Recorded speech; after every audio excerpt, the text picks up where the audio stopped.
The snowstorm hit Millhaven, Wyoming without warning, the way the worst ones always did. No clouds on the horizon at noon, a wall of white by 3 in the afternoon, and by nightfall a cold so mean it could kill a man who stopped moving for too long. Nobody should have been out in it. Nobody was, except for a woman nobody in town recognized, half running and half stumbling down the center of Main Street with nothing but a thin coat, a single carpet bag, and the kind of desperation that doesn't leave room for good sense. She made it as far as the steps of the Millhaven post office before her legs gave out. She didn't cry out when she fell, didn't have the strength for it. She simply went down in the snow, one hand still clutching that bag, and the cold came up around her like a closing door. The only reason she didn't die there was that Jack Callahan was riding back from his north pasture fence line, head bent against the wind, and his horse, smarter than most people gave horses credit for, stopped without being asked, nostrils flaring, and refused to move another step until Jack looked up and saw her. He was off the horse before he'd made a single conscious decision about it. Hey! Hey! He dropped to one knee in the snow beside her, right? pulling off a Can you glove. hear me? Her skin Wake was up! ice cold to the touch, and her breathing was shallow, but she was breathing. Hey, look at me. Can you hear me? Her eyes opened, barely. Brown eyes exhausted, frightened, but not yet gone. Don't, she managed. Her voice was almost nothing. I just need a minute. You need a fire, he said, and you need it right now. He got her up, got her onto his horse, and rode hard for the ranch house with the storm coming down around them both. She was a woman who had lost everything and traveled 1,000 miles on the strength of a single hope. He was a man who had built everything and still felt most nights like he was living in a house with all the lights on and no one home. Neither one of them knew, riding through that blizzard in the dark, that they had just found exactly what the other one needed. If this story already has you on the edge of your seat, hit that subscribe button right now and ring the bell so you never miss one. Drop a comment and tell me where you're watching from tonight. Now let's get into it. Sarah Briggs had not always been the kind of woman who collapsed in the snow outside a post office she'd never been to before in a town she'd never heard of until 3 days ago. 3 years earlier, she'd had a life, a real one, rooted and warm. Her father, Edmund Briggs, had owned and run the Briggs family homestead in eastern Nebraska, 320 acres of some of the best grain-growing land in the county, bought with 30 years of labor and paid off finally with the quiet pride of a man who'd built something from nothing and left it standing. The house had 4 rooms, a garden her mother had planted before she passed, and a name on the deed that meant something to the neighbors for 50 miles in any direction. Then Edmund Briggs got sick. It happened fast, the way the worst things do. A cough that turned into something worse, a doctor who came twice and couldn't offer much besides regret, and then a long, terrible winter that took him before the spring arrived. Sarah had sat with him every night of it, read to him from the Bible and from the novels he'd always been embarrassed to admit he loved, held his hand the morning he stopped breathing, and then stood up and walked outside because she didn't know what else to do.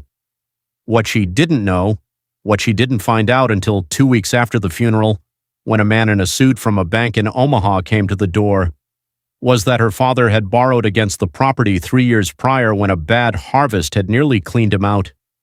He'd never told her. He hadn't wanted her to worry.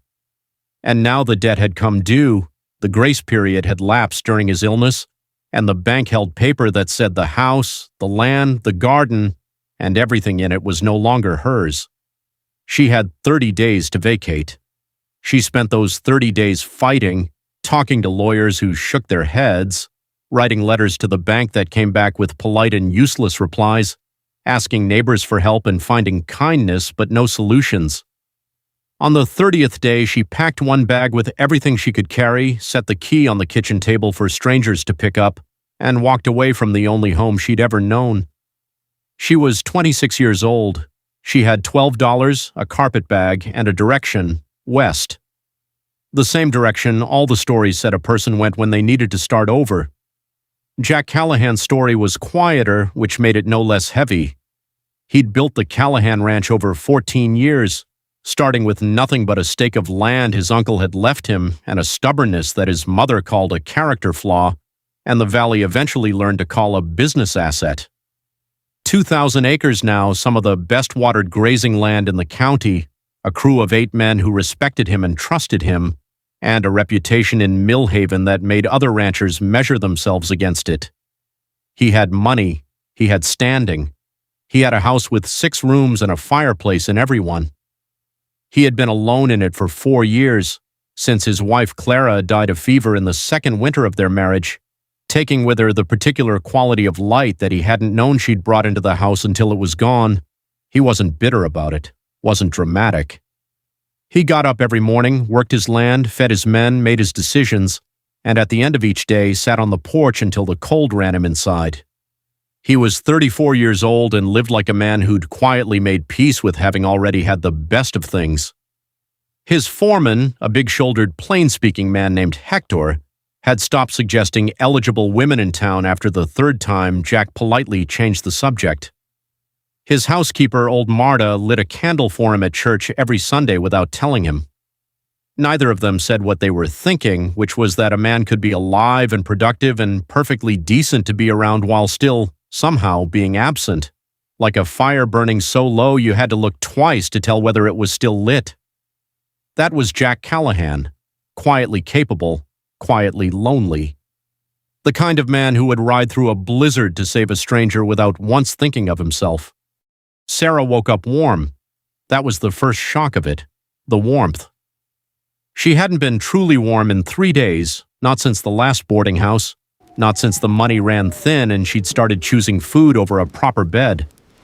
She opened her eyes onto a wood-beam ceiling, a quilt that smelled of cedar and wood smoke, and the sound of a fire eating steadily at a log somewhere nearby. She sat up too fast and the room tilted. "Easy," a voice from the corner. The man from the street. She remembered him vaguely, a shape against the white storm, strong arms, no questions. He was sitting in a straight-back chair near the window with a cup of coffee, looking at her the way a person looks at something they weren't sure was going to make it. Ready for you. "You've been out 6 hours. You're still half frozen, so easy." "Where am I?" Her voice was rough. "Callahan Ranch, 3 miles north of Millhaven." He stood, set down his coffee, brought a second cup from the side table and held it out. "Drink this."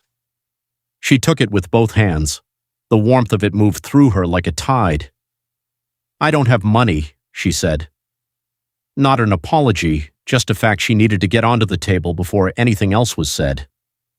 "Not enough for a room, not enough for food. I want you to know that straight out so there's no misunderstanding about what I can offer in return for this." She gestured at the room, the quilt, the cup. "I didn't pull you out of the snow expecting payment," he said, and the bluntness of it was neither warm nor cold, just level, matter of fact, the way honest people talk when they don't see the point in dressing things up. "I don't accept charity," she said. Something shifted very slightly in his expression, not quite a smile. "I didn't offer any. I offered a bed and a coffee." He moved back toward his chair. "What you do next is your business." She watched him sit back down. He picked up his coffee and looked out the window at the storm still raging beyond the glass, entirely unbothered, apparently content to let the silence do whatever it needed to do. She drank her coffee. She thought about her $12, now reduced to $4 after the stagecoach fare. She thought about the town she'd arrived in, which she hadn't yet seen properly through the snow. She thought about what West had turned into, not a destination, she realized, but just a direction she'd been moving in because stopping felt like giving up. "Do you need help?" she asked. He turned from the window. "With what?" "With anything. Cooking, cleaning, mending. I'm not afraid of work."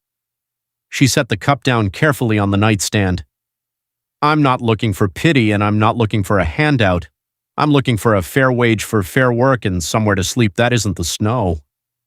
He studied her for a moment, not unkindly but thoroughly, the way a man looks at a fence line to judge whether it'll hold before he trusts his cattle to it. "My housekeeper, Marta, has been asking me for 3 months for help with the house. he said finally. It's a big place. Between the cooking and the cleaning and keeping 8 ranch hands from turning it into something that resembles a stable, she can't manage it alone anymore. He paused. I pay fare, room and board included. You'd be working for Marta as much as for me. She runs the house. When do I start? Sarah asked. When you can stand up without the room spinning, he said, and picked up his coffee again. It wasn't a romantic beginning. It wasn't supposed to be. It was just 2 people in a storm, one of them needing something and one of them having it, as simple and practical as a handshake, and about as likely to change either of their lives as any handshake has ever been. The first thing Sarah learned about the Callahan Ranch was that Marta ran it like a general runs a campaign, with complete authority, zero sentimentality, and a calendar of tasks so organized it made Sarah's head swim just reading through it. The second thing she learned was that the 8 ranch hands, all of them weathered, most of them taciturn, at least 2 of them deeply skeptical of a new face in the kitchen, would do absolutely anything for a good meal. She burned the first 2 suppers. By the third, she'd learned the wood-burning stove, and by the end of the first week, men who'd barely acknowledged her existence were stopping by the kitchen door before they went back to work, just to ask what was on for supper. Marta watched all of this with the quiet satisfaction of a woman who'd been right about something she hadn't yet said out loud. Jack noticed too, though he kept it to himself. He noticed, for instance, that she was up before anyone else in the house and that the kitchen light was on by 5 in the morning. He noticed that she didn't complain, not about the cold that came through the kitchen window, not about the mud the men tracked in twice daily, not about the mending pile that Marta cheerfully presented on her first Saturday as though it were a gift. He noticed that she was teaching herself, quietly and without any fuss, how to do every single thing she didn't yet know how to do, by watching, asking one question, and then simply doing it until she got it right. He'd known strong people before. Clara had been strong, in a different way, bright and warm and fearless. Sarah's strength was quieter, the kind forged by loss rather than born into a person, and it looked different. It looked like someone who had been broken and put themselves back together so carefully that the seams barely showed. He didn't say any of this. He said good morning and asked if there was coffee, and she said yes and handed him a cup, and that was most of their early conversation. It was Hector who first noticed the change in Jack 3 weeks in. You've been sleeping better, he said one morning, which was not a question. Have I? Jack said, which was not an answer. Hector grinned and went back to his fence posts. The first real conversation happened by accident, the way the best ones often do. Sarah had been out to the woodpile for an armload of logs just before dusk, and caught her boot in a root and went sprawling, logs everywhere, and Jack, who had been crossing from the barn to the house, was there before she'd even registered what had happened, picking up logs and stacking them back into her arms without a word. I'm not helpless, she said automatically. I know you're not, he said, handing her the last log. I've been watching you work for 3 weeks. Helpless isn't a word I'd apply. She looked at him surprised. He looked back, equally surprised. Apparently he hadn't planned on saying that either. They stood there in the blue-gray dusk with a log each and the ranch going quiet around them. Why do you stay out on the porch so late at night? She asked. It came out before she'd vetted it, the kind of question that sneaks past your better judgment when someone has just said something unexpectedly kind. How do you know I do? My room faces the front of the house. He was quiet for a moment. It's a good hour, he said finally. Day's done. Dark comes in slow. I find it easier to think. He picked up the last log she'd dropped. After Clara died, it was the only part of the day I could stand for a while. I suppose I kept the habit. It was the most he'd said at once since she arrived. She recognized the particular economy of it, the words of someone who'd learned to say things once and precisely, without elaboration, because elaborating costs more than it's worth when grief is still living somewhere in the sentence. My father used to sit on the porch in the evenings, she said. He'd say the land was telling you what kind of day it had, if you knew how to listen. Jack turned that over in silence for a moment. Smart man. He was. A beat. He was also the kind of man who hid the worst problems from the people he loved, which turned out to be less useful. She didn't say it bitterly, just evenly, the way she'd had to learn to talk about it. He borrowed against our land without telling me, lost it when he died. That's why I was in your town during a snowstorm with $4 to my name. He didn't say he was sorry. She was grateful for that. She'd gotten enough sorries from enough strangers, and they never seemed to land anywhere useful. Instead, he said, "That's a heavy thing to carry alone." "Yes," she said simply. "It is." They walked back to the house together without saying much more, but something between them was different after that. The way a room is different when you raise a window and let the outside air in. Not changed exactly, just more honestly itself. The weeks that followed built on that evening like a structure going up, piece by piece. Late afternoon coffee on the porch steps when the work was done. Conversations that started about practical things, the cattle, the weather, the ice on the North Water Trough, and slowly became about larger ones, his wife, her father, the particular loneliness of succeeding at something and having nobody to tell. The ranch hands stopped being skeptical and started being protective, in the wordless way of men who won't say what they mean but will absolutely make sure the new woman has enough firewood and nobody speaks rudely around her. Marta, for her part, had known within the first week how this was going to end and was mostly just waiting for the two main parties to figure it out. It almost happened naturally. Then the past arrived to complicate it, the way the past always does when things are finally going well.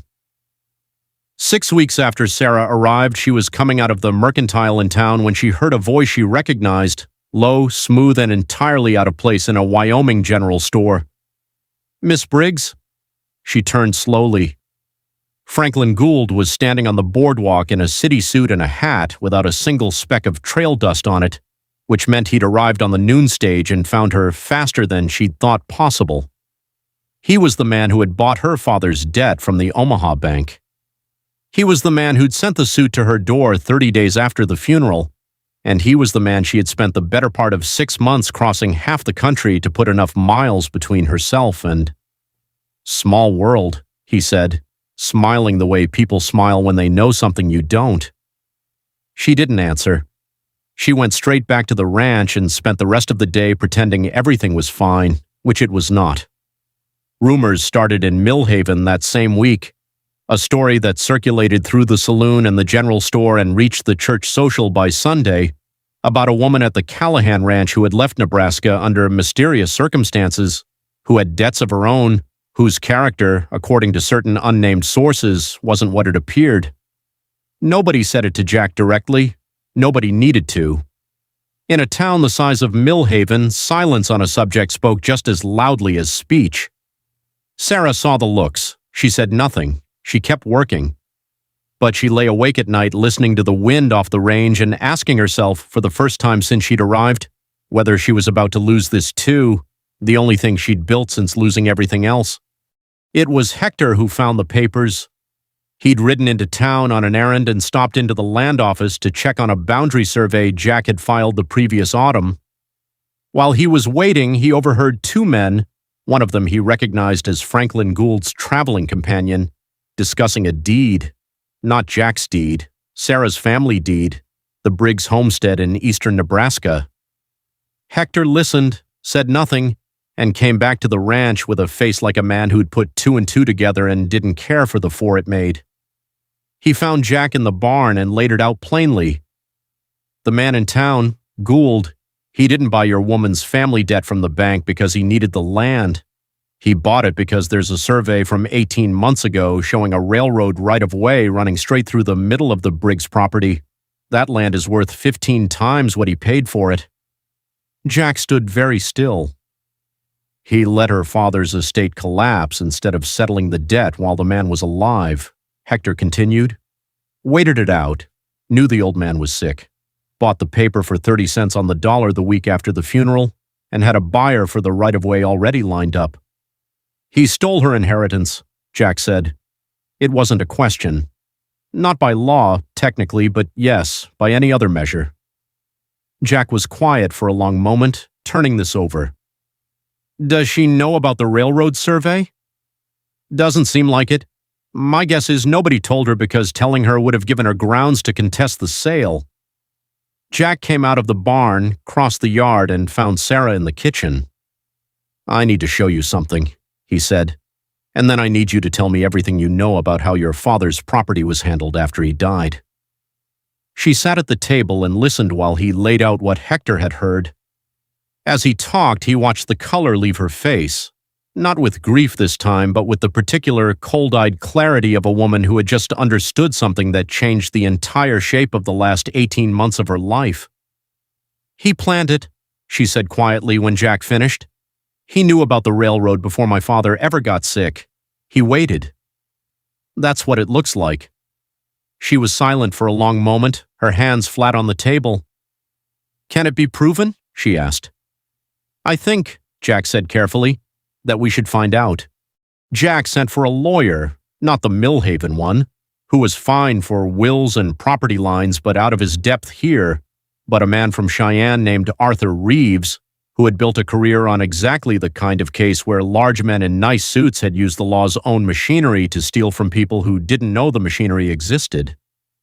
Reeves arrived on a Tuesday, spent 2 days reviewing what Hector had heard and the papers Sarah could reconstruct from memory and from letters she'd saved in the bottom of her carpet bag, and on the Thursday morning called them both into the ranch's front room with the kind of calm assembled expression that either meant very good news or very bad.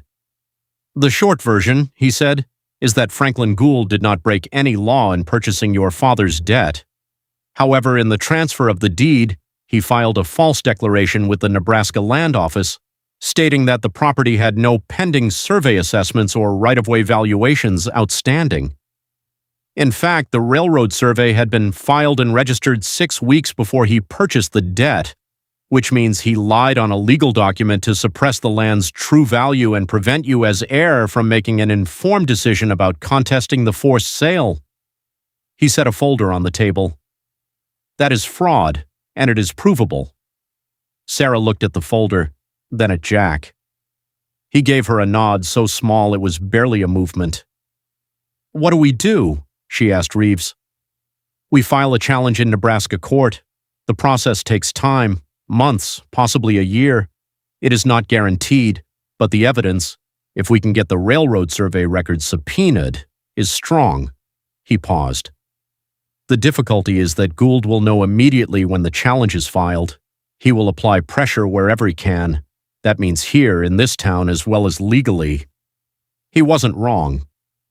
Gould moved fast. Within 2 days of the filing going in, he was in Millhaven making calls. He went to the bank where Jack had his lending relationship and suggested, with the smooth certainty of a man who'd done it before, that there were questions about the character of certain people at the Callahan ranch that the bank might want to consider before renewing any credit lines. He went to 2 of Jack's biggest cattle buyers with similar suggestions. He stood outside the mercantile and let it be known to anyone who would listen that Sarah Briggs was a woman with a history of unresolved debts and questionable dealings. It came to a head on a Saturday when Gould walked into the Millhaven saloon at noon, a room that happened to contain Jack, Hector, and 4 ranch hands who'd come in for their weekly supplies, and announced with the confidence of a man who had never yet met a room he couldn't own that he intended to settle things directly. Your housekeeper, he said to Jack, not bothering to lower his voice, has made fraudulent claims against a legal and properly executed transaction. I suggest you cut ties with her before you find yourself caught in her troubles. The room went very quiet. Jack set his glass down slowly. He turned around. He looked at Franklin Gould for a long moment, the way he'd looked at storms building on the horizon for 14 years, measuring them, not afraid of them, just deciding how much damage they were likely to do and what he was prepared to do about it. I'm going to say this once, Jack said, so I'd appreciate you listening carefully. Sarah Briggs works on my ranch. She has my complete trust, my full support, and if the court finds in her favor, which I believe it will, she will have her family's land returned to her as it should have been from the start. As for your suggestion that I cut ties with her, he picked his glass back up and turned away. You're wasting your time and mine. Gould's face went dark. You're making an enemy, Callahan. I've made enemies before. Jack glanced back over his shoulder. Seems like I'm still here. Gould left. The saloon let out a collective breath. Hector, who had been gripping a chair back hard enough to whiten his knuckles, slowly let go. Outside, Sarah, who had come into town for supplies and had heard the entire thing through the open saloon window, stood on the boardwalk with her hand pressed flat against the side of the building and her eyes closed for just a moment, making sure she was steady before she moved. She'd had people defend her before, lawyers who did it for a fee, neighbors who did it at a careful distance. Nobody had ever done it the way Jack just had, simply, flatly, without any calculation of the cost to himself at all. She was going to have to say something to him about that. She was going to have to find the words for it. She hadn't quite found them yet when he came out of the saloon and stopped in front of her, and she said the only thing that would come. You didn't have to do that. I know, he said. It might cost you. I know that too. She looked at him for a long moment, this quiet, careful, endlessly steady man who had pulled her out of the snow and asked nothing back, who had listened in the dusk and turned her words over like they were worth something, who had just stood up in a room full of people and said her name like it meant something. I think, she said quietly, I'd like to stay, Jack. Not just because of the work. I'd like to stay. He was quiet for a moment. I'd like that too, he said. Very much.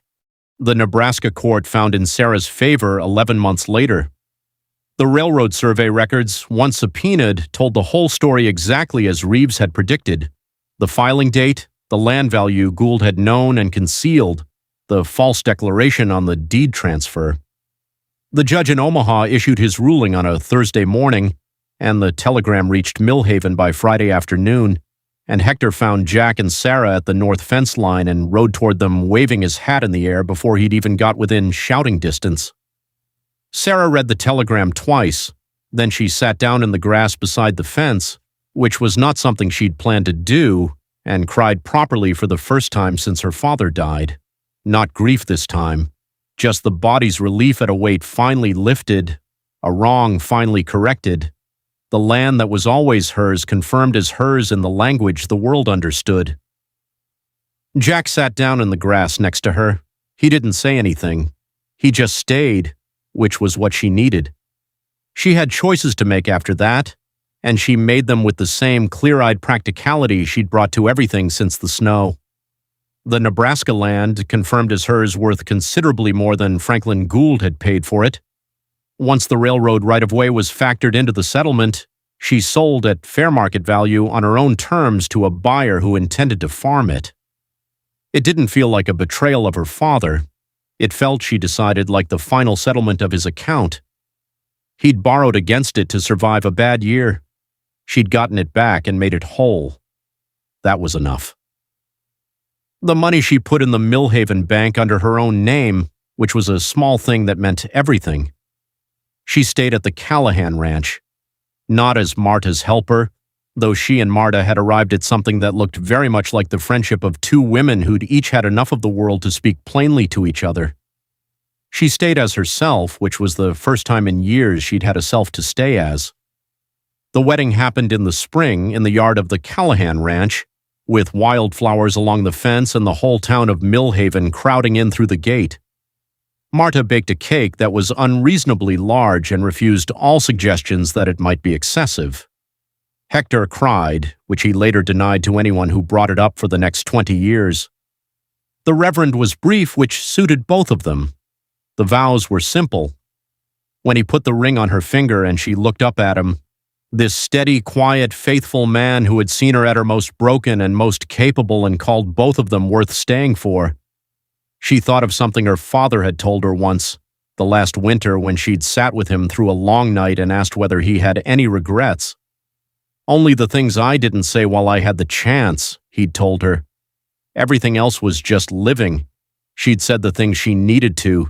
She'd found the life she needed to be living. Somehow, against every odd and through every storm, she'd gotten here. Jack squeezed her hand at the altar and she squeezed back, and the Reverend said, "You may kiss your bride," and the whole yard cheered.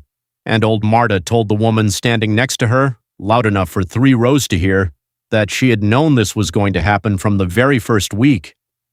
And later, much later, when the guests had gone and the yard was quiet and they sat on the porch together watching the last of the evening give way to a sky full of stars, the same sky Sarah had looked up at from the snow the night she arrived and couldn't believe she was seeing, she finally said the thing she'd been meaning to say for a year. "Thank you for stopping." Jack looked at her sideways. Couldn't exactly ride past. Most people would have. Most people weren't there, he said simply. I was. She leaned her head against his shoulder. The night was cold and clean and entirely theirs. If this story got to you, if Amelia and Jack earned a smile from you tonight, please take 2 seconds and hit that like button. Subscribe so you're here for the next one, and leave a comment. What was your favorite moment?